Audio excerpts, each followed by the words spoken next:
This is the Your Kick-Ass Life podcast, episode number 93 with guest Rachel DeAlto. All links and resources you hear in this podcast can be found by going to yourkickasslife.com/93. This is the Your Kick-Ass Life podcast with Andrea Owen, a no BS guide to self-help and badassery. Because ladies, let's face it, life's too short for it to not kick ass. And here's your host, the girl who serves it up straight with a side of crazy, Andrea Owen. Hey there, ass kickers. Welcome back, and thank you so much for being here and sharing part of your life with me on the Your Kick-Ass Life podcast. And I have a couple of announcements to make before we get into our guest today, which I'm very excited about, as usual. The first thing is I'm really excited for next week. Next week's podcast is our very first episode from you guys, listener Q&A. We're going to start doing that every several podcast episodes. Whenever y'all send me your questions, I will be happy to answer them on the podcast. And so I got a couple of you that sent in some questions, and I'm very excited to answer them for you.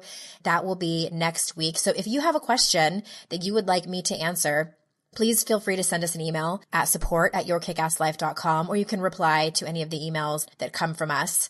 Give me as much detail as possible because that helps me answer the question a little bit more. When they're really short, I'm like, oh, I need more information. And if I do need more information, I will just simply ask for more information. But I'm really excited to be able to do this for you and answer your questions. And your questions help so many people. Please know that. Please know that you're not the only one that has questions about life and how to really just live your kick-ass life. So please send us your questions. I'm happy to get to them. The other announcement that I have, Amy Smith and I are hosting a free workshop tomorrow, April 7th, and Friday, April 8th. If you can join us, that would be super awesome. And what we are going to talk about is self-love, one of my favorite topics to talk about. It is probably going to be longer than an hour. So when you sign up, make sure that you block out your calendar to give yourself enough time to come and join us. It's going to be live. The one on April 7th, I believe, is in the evening, and the one on the 8th on Friday is during the day. Depends on what time zone you're in.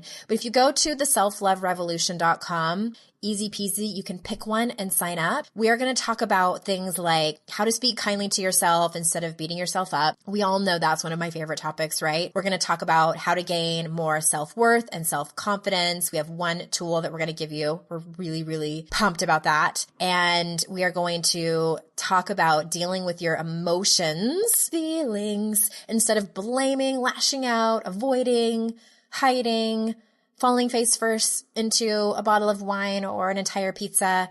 You know how that goes, I'm sure. So Amy and I thought long and hard about this curriculum that we're going to share with you. It is jam-packed full of actual content and tools that you can use right away and walk away with. These aren't like super heavy tools that you need to like spend hours working on. These are things that you can simply use. They're practical, and you can walk away from the workshop having tools to make your life better. That's what we all want. So theselfloverevolution.com to sign up. Again, 2 different options, and we're giving away prizes, guys. We're giving away prizes for any of you that actually come live to the workshop. You have to come live to win the prizes. And it's just fun. It's fun. There's a little chat box and we get to interact with you. And Amy and I always love working together. We're very excited to be able to offer this to you. So again, theselfloverevolution.com. Let me tell you a little bit about our guest today. Rachel DeAlto is a communication and relationship expert, coach, hypnotherapist, motivational and keynote speaker, media personality, and author of the bestseller Flirt Fearlessly. Rachel works one-on-one as a consultant and in workshop settings to develop goals and remove blocks that are preventing success.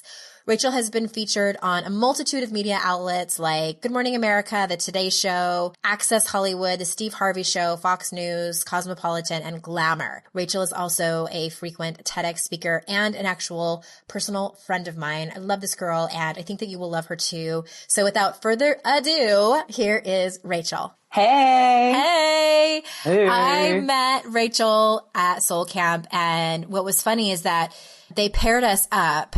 and we didn't know each other at first. And I misinterpreted being paired up. And I thought that because we were paired up, we had to like co-create a class together. And I think I told you the story already, but I looked you up online and I was like, this chick talks about relationships and that is not my thing. So I don't know. I was all panicked and they're like, no, we paired you up to speak back to back with each other. And we just thought your personalities might match. And they were right. They were. I think they were brilliant. Like me, you guys. I fell in love with you. Yeah, you have to go out and listen to and read everything that Rachel's written. And I just adore you. And I'm so glad that you're here to meet my ass kickers and talk to them about relationships and love. Love. You ready, Freddie? I'm so ready. Okay. So I know that you love to talk about healthy relationships with yourself and with others. So let's start with others, healthy relationship with others. Where do people even start with this? I know it's a really general question, but like, where do people go wrong? Where do people start to try and maybe fix it? And it's interesting because there's so many ways to answer this and there's so many routes that you can get into a healthy relationship, but there's three things. And I sound like the TV person, like there's three things that you need to do. Give us your sound bites. And they are sound bites, but it also helps people remember. So I don't want to be totally lame, but I have like an ABCs of healthy relationships with other people. And the first one is something that I think you are kick-ass at, and it's being authentic. And I think what the biggest problem that I have seen over and over and over again in relationships is people are afraid to show their true selves. And what does that do in a relationship? It gives you a false sense of connection because you're not real. And that's what happens when people talk about rose-colored glasses when you first meet someone. It's because everybody's fake. You know, everybody's not showing. We all have sides to us, and that's okay. And we're supposed to show all that and show exactly how we are to people. And I think when you are authentic, you automatically set the relationship. It might not be with everybody that you want to be in a relationship with. And I'm talking about love and friendship, because not everybody can take your authentic self, and that's okay. So having that authenticity is so utterly important. Before you move on to the next part of that, and it's tricky because you know, we go on these first dates with people and we obviously want to make good first impression, and we don't want to like throw up all of our scars onto the table on the first date, you know, because that's what I do and have this vulnerability hangover. But I'm a firm believer that that's kind of built over time. So I'm sure that's what you're talking about, right? Like not all on the first date, like not all of our authentic self, but in bits and pieces as it's organically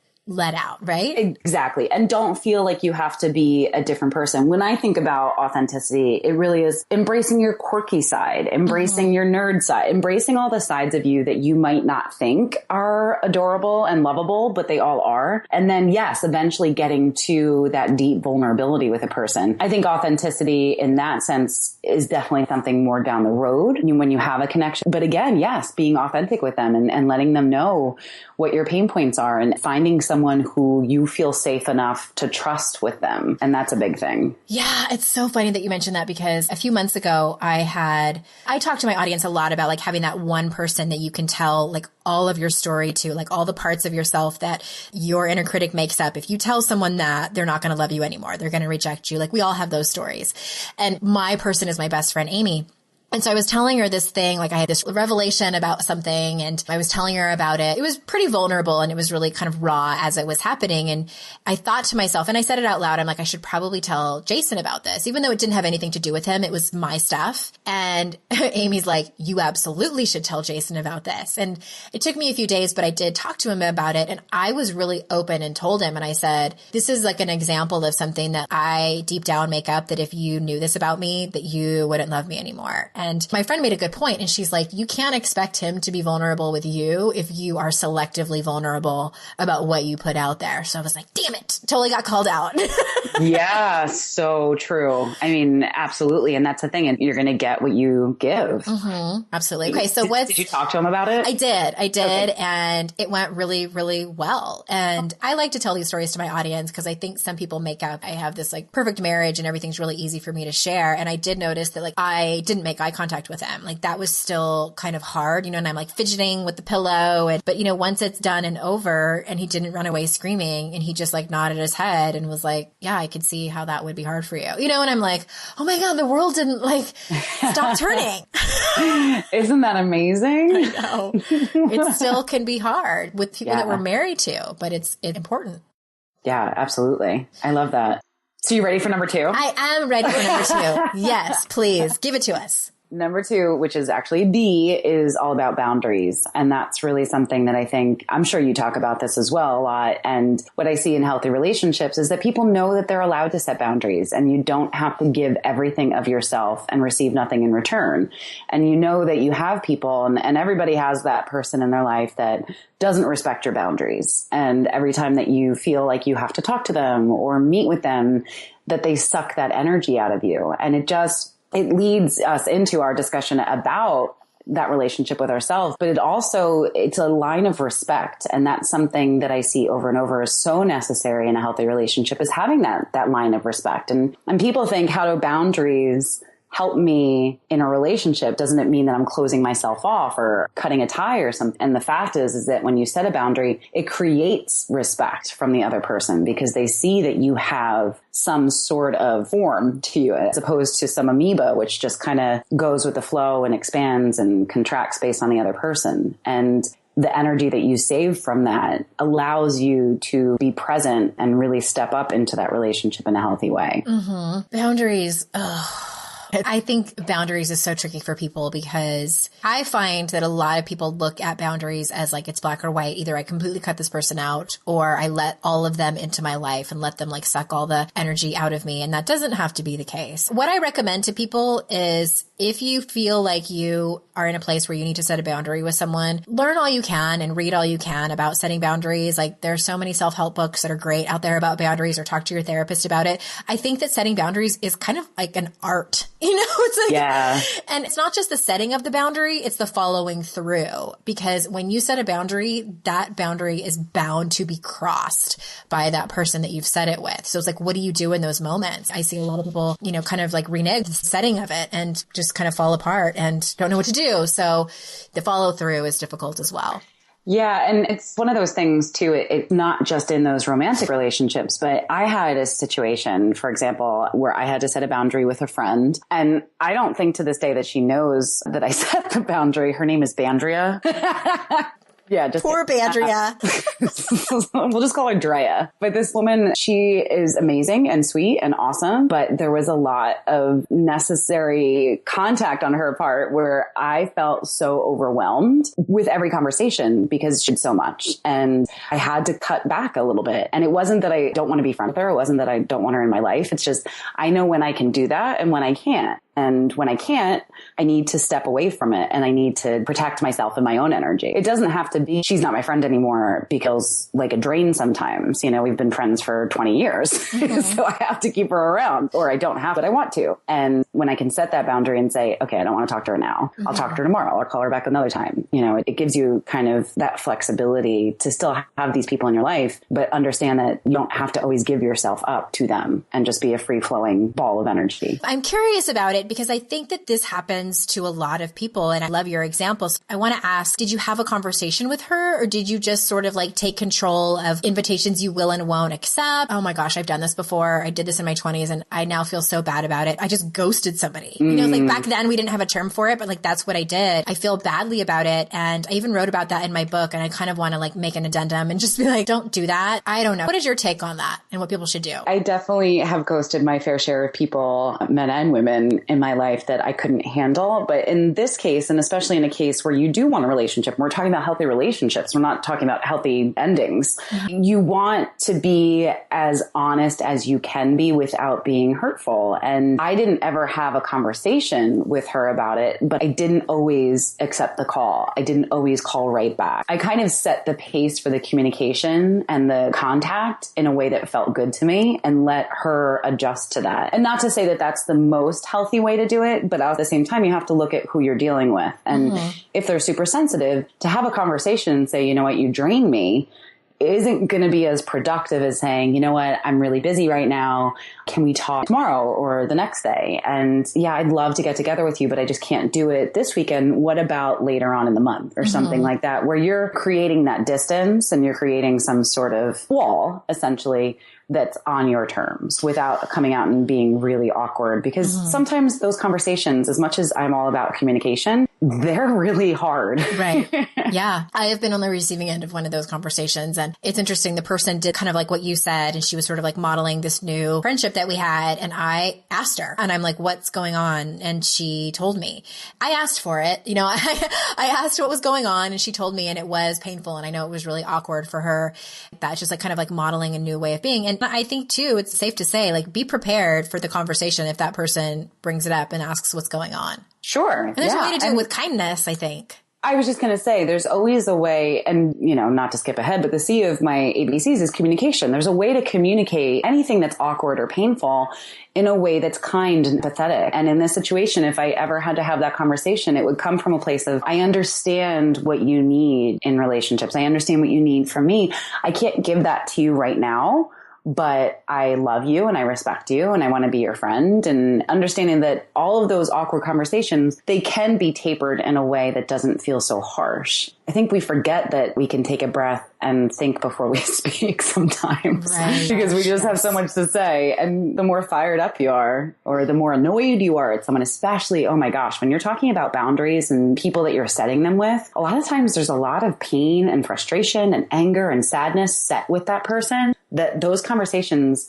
automatically end up easier to ignite than others. So self-awareness is everything. Understanding that you can be self-aware enough to say, you know, it could be your mom. I work with a lot of people that their hardest relationship is their mom. Absolutely. And it's like, you have however many years of life that's built into being annoyed at her, or frustrated or sad or angry. And when you set those boundaries and you have a conversation about it, it's not the opportunity to lay it all out on the table and verbal diarrhea of everything wrong she's ever done. That's not going to be helpful. What is going to be helpful is if you understand that, yes, I might be coming from a place of frustration or prior anger, but I'm going to say, you know what, I just can't do this today, or I can't give you everything that you need all the time. And that's okay. And I understand that you need that, and validating her for that, but then allowing yourself the space to set that boundary. I love that. And I think that one of the things that has helped me so much, generally speaking, in relationships with other people, and when you have to have those conversations with someone, anywhere they are on the spectrum of pain for that other person, is that, yes, my words might be the cause of their hurt feelings. However, I am not responsible for their emotional well-being. Yeah. And that's something that, like, my therapist has repeated so much for me, so many times to me, because, like, I would take on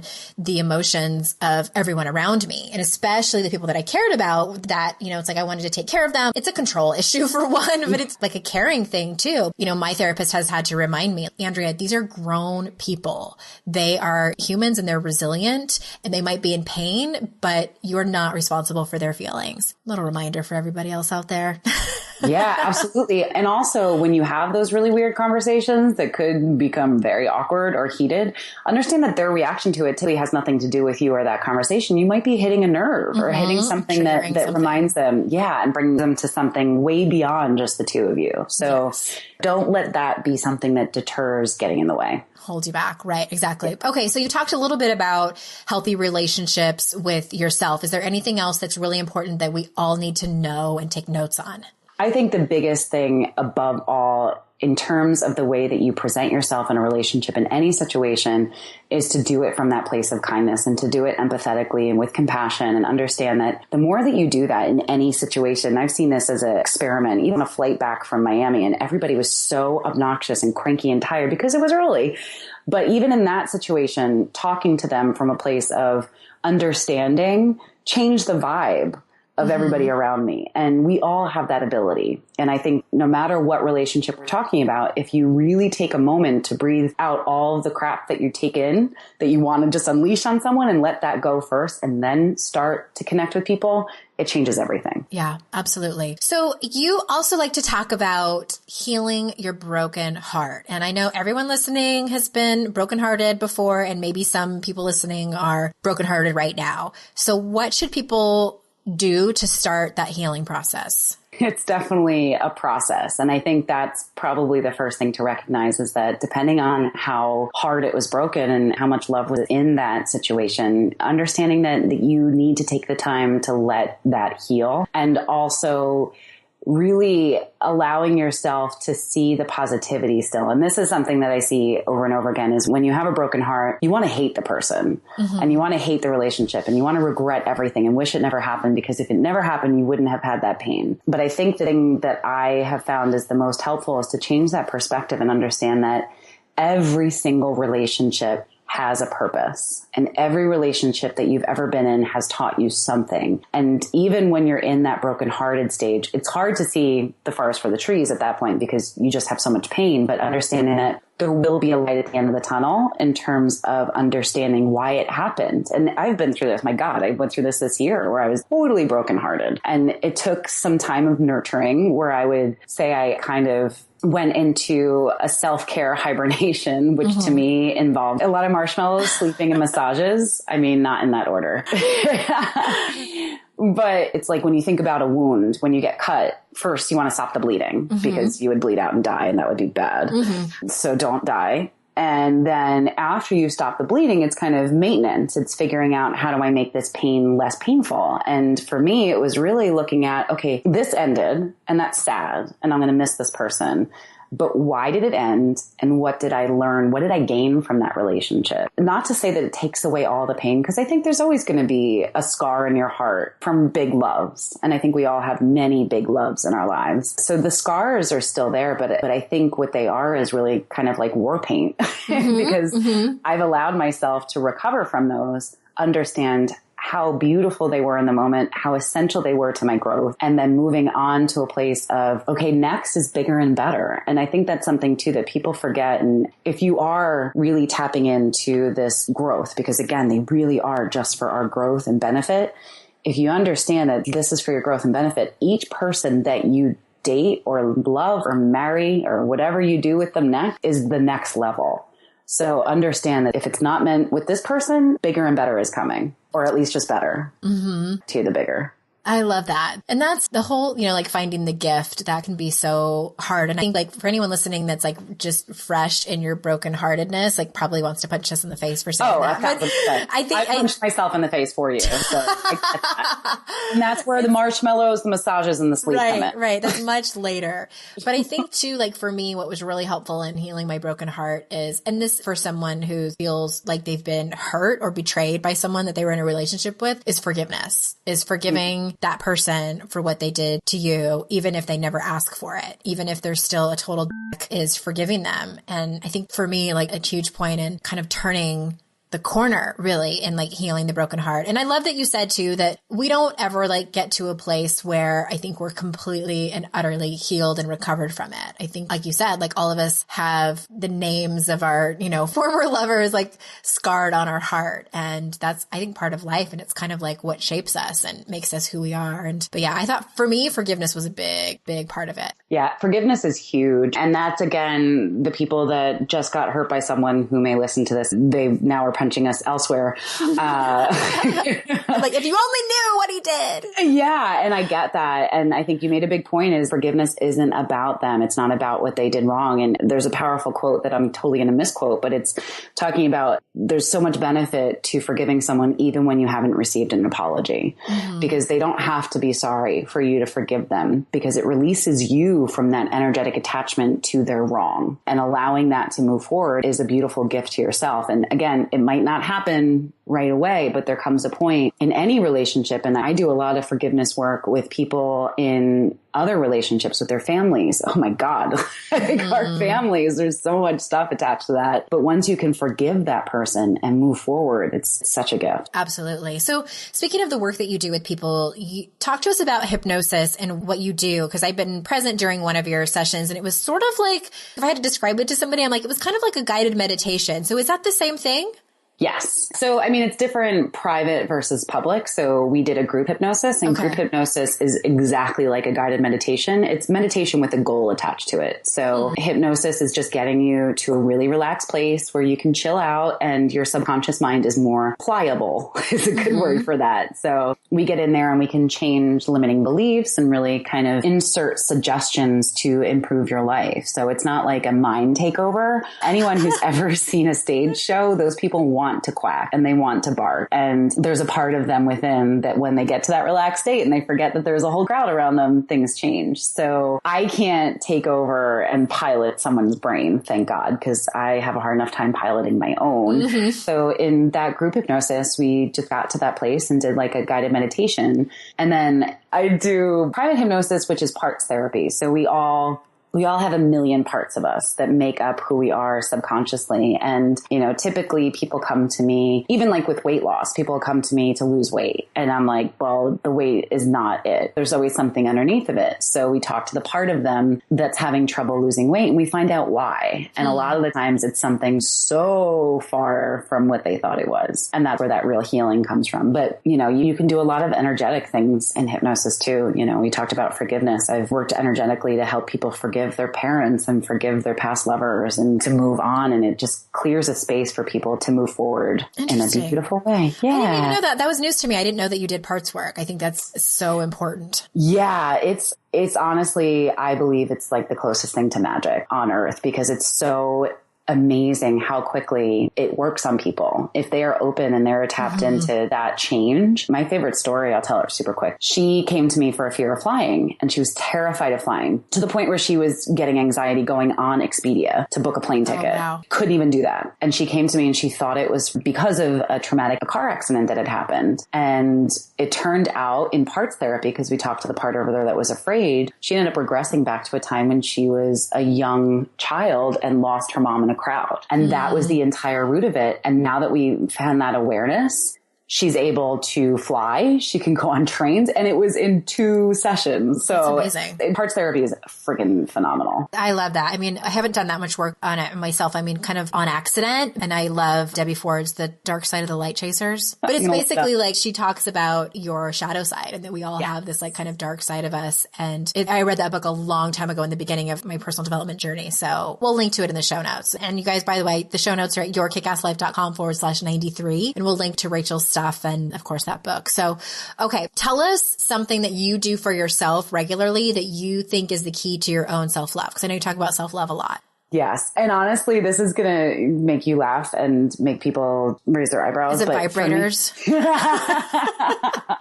No, but that's what everybody thinks self-love is when we talk about it. So I'm going to masturbate. And I'm like, I mean, you can. Go for it. Yeah, I'm not going to hold you back. But what I do is I really make sure I get what I need physically. And this is something that it seems like too easy, but for me, it's like sleep and fueling my body. I joke about marshmallows, but I do try to fuel my body in a way that keeps me energetically together. And for me, I know I need sleep. And I'm working on this project now where we're filming 16-hour days and I'm leaving lunch to go take a nap. Yeah, you nap more than like newborns. If I had my ideal life, I would just be eating, pooping, and sleeping. You also make no apologies for it. Shows that you know like where you need to be at like your best self and you're not going to apologize for it. At all. And I think that everybody knows what they need innately and we just choose to ignore it because of someone else. And because we're too busy. Yeah. Self-love to me is putting yourself first to get yourself in the best possible position. Because for me, sleep, I know that I need sleep. And when I don't sleep, I'm a lunatic and I can't be who I need to be. And I meditate and I begrudgingly work out. I freaking hate working out. It makes the body feel better. Jerks. Oh, you're so funny. A message like, I hate the gym, but you go and do that. Sucks. And yeah, all in the name of self-love, my dear. Wait. Yes. Okay. I have one more question for you. And it's a question that I ask most of my guests. And I love it because the answer is always different. But what surprises you about the work you do with women? I think how complicated women are in contrast to men. We have so many different things that we care about that make us tick, that make us pissed. And it's so interesting to me because I do work with men and women both. And when I can compare the two, you know, we like to kind of put men in a corner of what really bothers them. And a lot of the stuff that bothers them bothers us. But then we have like 17 more levels to it. So we're very complicated. Yeah, I would agree with that. Yeah. I mean, I love us. I want to tag on to that. Like, because I think that maybe what I make up that this is kind of what that might be pointing to is that by complicated, I would probably use the word emotional. And I don't mean to like sound so stereotypical, and like the feminists out there are probably like turning the podcast off right now, but I think that we are more in touch with our emotions than men tend to be. So therefore we can tend to tap into them more so. But I think that where things get messy is women and men too, but just particularly when emotions come up, they get denied. And this probably goes back to family of origin stuff where we were made to feel wrong for our feelings. And that's why I was rereading Brene Brown's Rising Strong, and she talks about getting curious about emotion, and she calls it rumbling with emotions. And that's something I've learned over the last few years. It's like when stuff comes up, instead of denying it, which I've got really good at, or offloading it, like lashing out at somebody else because I don't like the way this feels, blaming somebody, I get curious about that. And I'm like, why am I so upset about this? Why am I flushing with shame right now? Why am I so frustrated with that person? Something's deeper. So it's about kind of like uncovering the layers for me. Yeah. And there's a lot of layers. And I think the beauty of, the beauty of women is we're more open to exploring that, and we're more open to diving into those layers and the awareness that comes from that. And the beauty of complexity, I think, is something amazing too, is that because of that, it's like we just have so many different angles. We're not just a box. We're not just a circle. We're like a hexagram on top of an octagon. Hexagram. Oh my gosh, I love it. Yeah, true. I absolutely adore that answer. And I adore you, Rachel DeAlto, and thank you so much for being here. And you guys, all the show notes, yourkickasslife.com/93. Tell people where they can find you and where they can come to say hi to you. Rachel DeAlto on all social media. I am all about Instagram, so come find me there. And then my website's just racheldealto.com. I like to keep it simple. Good. All right. Well, thanks again so much for being here, you guys. And thank you so much for listening. All my ass-kicking ladies, I adore you for being here. I appreciate you so very much. And until next time, I will see you all out in cyberspace. Bye-bye.